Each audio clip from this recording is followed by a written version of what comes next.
Hello, everybody, and welcome back to the Steve Kilbey Show. I'm your host, Sean, and let's just get right into it. We're still in 2025. That's the way we're going to do this right now. So I've got 4 left. There's a couple more that I have somewhere else that I didn't bring out, but let's choose out of one of these 4 today. Let's bring out the Wheel of Kilbey.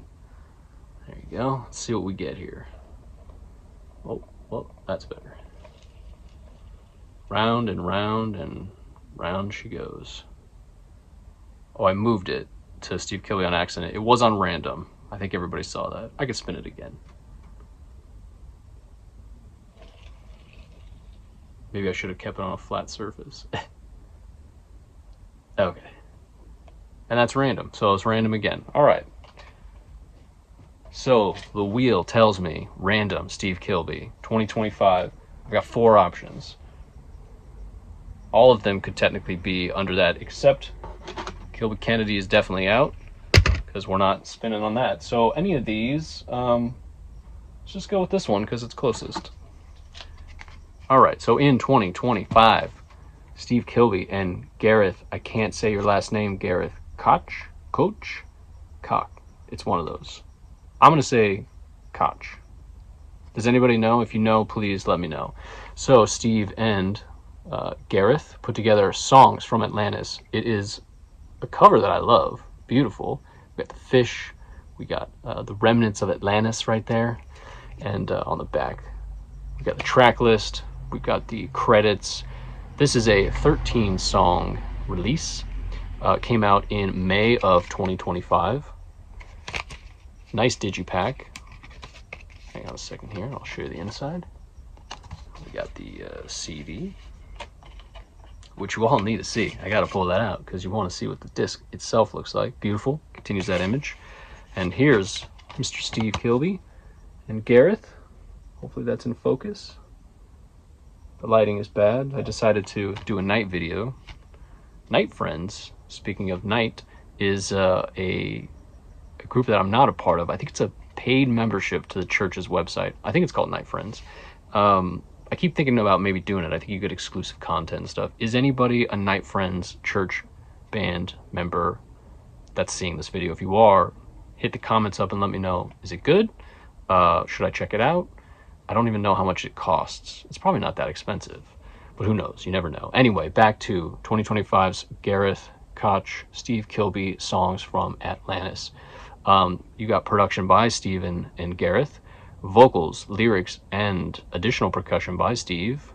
Instrumental backing tracks and recording by Gareth. A lot of instruments, not really. This one's very sparse.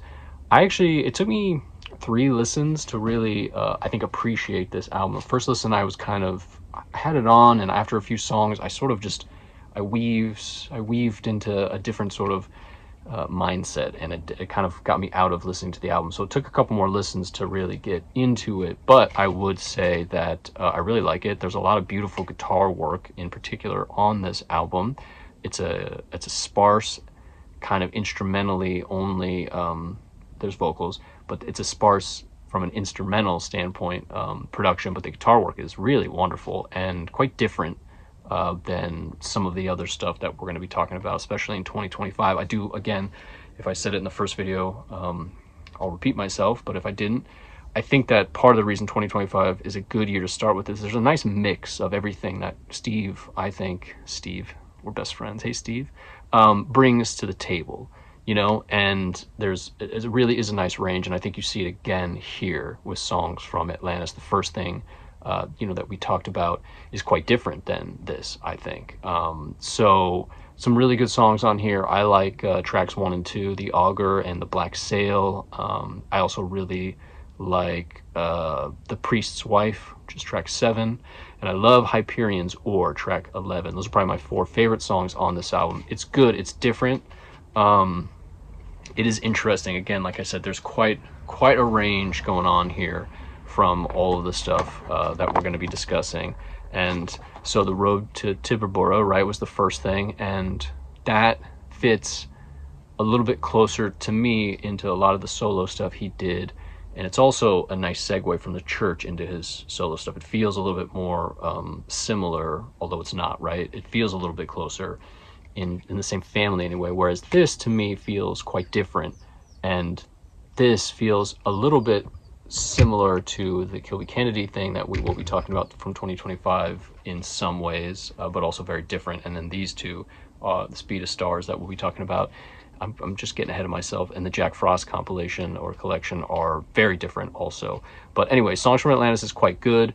If you're not convinced by this review, then, which is not a very long and exciting review, but it's maybe stream it first if you want. But I would definitely check it out. I think it's worth seeing, again, for the range of stuff he's on. It makes me feel like I'm at a campfire in Greece in, you know, the old times, listening to a storyteller and his guitar playing around the campfire, telling us a story of the old Atlantis world. It's kind of like a Celtic-y vibe in a sense, he's telling us some folklore in a sense. That, again, the storytelling and the guitar work, I think alone are worth checking this album out, but be patient with it. I would say it's a little bit different, definitely different than the Road to Babura from 2025, and definitely different than, you know, the church stuff that you might know. There's a moth flying around me. Sorry, I was distracted. Anyway, Songs from Atlantis, I recommend it. I give it a thumbs up, as Roger Ebert, and can I say Roger Ebert? Yes, and Gene Siskel used to say. 2 thumbs up from me. Songs from Atlantis, the Wheel of Kilbey, here on the Steve Kilbey Show. I'll be back soon with another 2025 release. Thanks for watching.